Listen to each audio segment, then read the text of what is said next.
Akt akuza e ngritur nga prokuroria e përgjithshme e Bambergut dhe zyra qendrore për krimin kibernetik të Bavarisë ndaj Mikael B për një dëm financiar që arrin deri në 230 milion euro e zhvendos përfundimisht Shqipërinë nga roli i një vendi periferik në hartën e krimit financiar ndërkombëtar dhe vendos atë si territor operativ ku janë prodhuar, qarkulluar dhe më pas ricikluar para të zhvatura nga qytetarët evropian përmes industrisë së call centerave mashtrues të lidhura me Milton Group. Dosja gjermane përshkruan një strukturë të organizuar të qëndrueshme në kohë, me ndarje rolesh ku call centerat funksiononin si linja prodhimi e mashtrimi, me operator të trajnuar, skripte të standardizuara dhe objektiva financiar të matshëm, ndërsa Shqipëria shfaqet qartë si bazë operative me zyra, staf masiv, flukse parash dhe mbrojtje faktike që u ka lejuar këtyre strukturave të funksionojnë për vite. Në këtë arkitekturë kriminale, një nga figurat kyçe që del në mënyrë të përsëritur është Amant Josifi, i shpallur në kërkim ndërkombëtar dhe i streuar aktualisht në Dubai, i cili rezulton të ketë kontrolluar struktura call centerash në Tiranë dhe të ketë shërbyer si nyje lidhëse mes operacioneve lokale dhe rrjetit ndërkombëtar të Milton Group. Hetimet dhe materialet investigative ndërkombëtare përshkruajnë Josifin jo thjesht si administrator,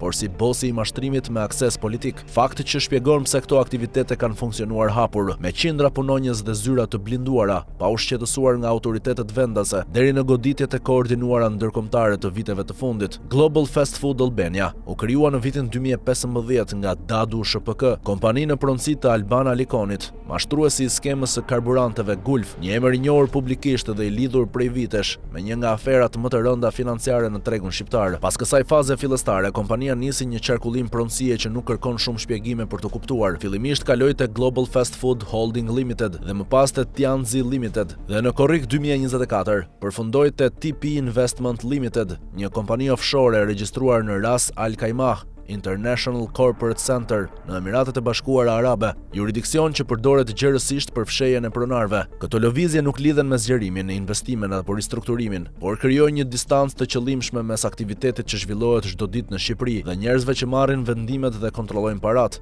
duke hequr nga vëmendja se kush fshihet realisht pas kompanisë dhe nga vjen kapitali që e mban atë në këmbë. TP Investment Limited rezulton e regjistruar në një jurisdiksion që ofron privatësi të plot, mungesë raportimi fiskal dhe të pronësisë. Pronarja zyrtare e kësaj kompanie është Lala Gelvikste, shtetëse gjeorgjiane, me adresë në Tbilisi, emër që shfaqet në dokumente si aksionere formale, por që përputhet me një model të njohur të përdorimit të administratorëve nominal në skema të pastrimit të parave. Në të njëjtin kontekst, shfaqen edhe shtetas të tjerë gjeorgjian të lidhur me dosje të ndryshme ndërkombëtare mashtrimi. Një figurë qendrore me këtë rrjet është edhe Ravaz Sakadze, shtetas gjeorgjian me vendbanim në Tiranë, i përshkruar në disa raporte si ideator i skemave mashtruese me Forex në Europë dhe ortak i Amant Josifit në aktivitetin e call centerave. Sakadze rezulton gjithashtu ortak me Aleksandr Josifin, baban e Amant Josifit, në kompaninë e ndërtimit Balkan Investment Group, e dyshuar për pastrim parash. Për të kamufluar lidhjet, aksionerët shfaqen përmes kompanive Construction 21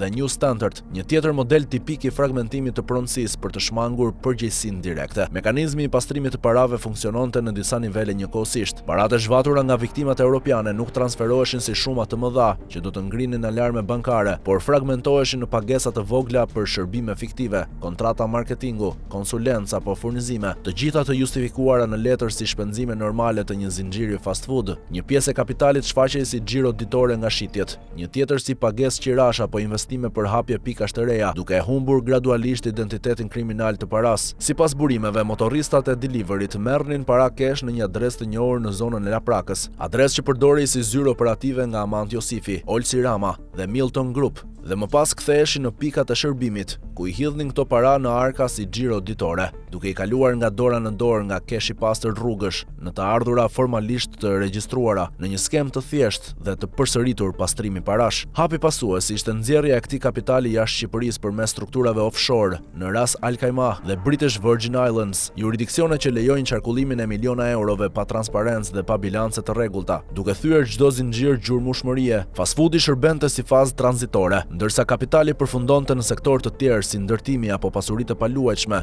ku paraja bëi praktikisht e padallueshme nga kapitali i lishëm. Në tetor 2025 ndodh një zhvillim që kërkon vëmendje të veçantë.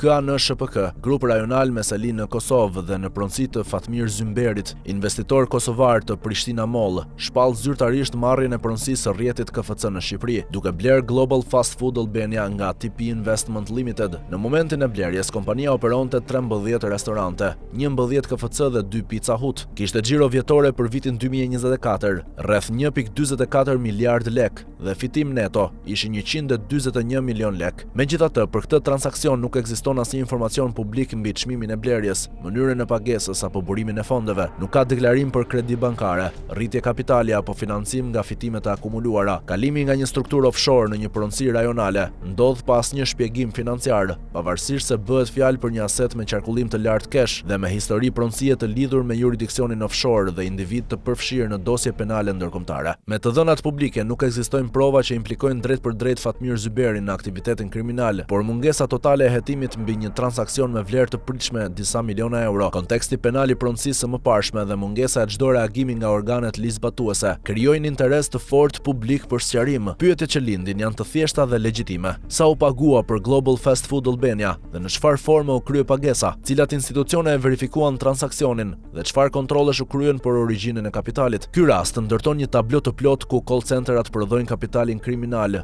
fast foodi e normalizon dhe e përthith, offshore-et zhdukin gjurmët e pronësisë, ndërsa lidhjet politike dhe mungesa e kontrollit garantojnë kohë dhe qetësi operimi. Shqipëria në këtë histori nuk shfaqet si viktimë, por si territor ku kjo arkitekturë u ndërtua, u testua dhe u tolerua për vite. Aktakuza gjermane e ka mbyllur fazën e dyshimit dhe ka hapur fazën e përgjegjësisë, një përgjegjësi që nuk ndalet te call centeret, por shkon deri te lavatriçet financiare që i bëjnë paratë të mashtrimit të duken si sukses biznesi.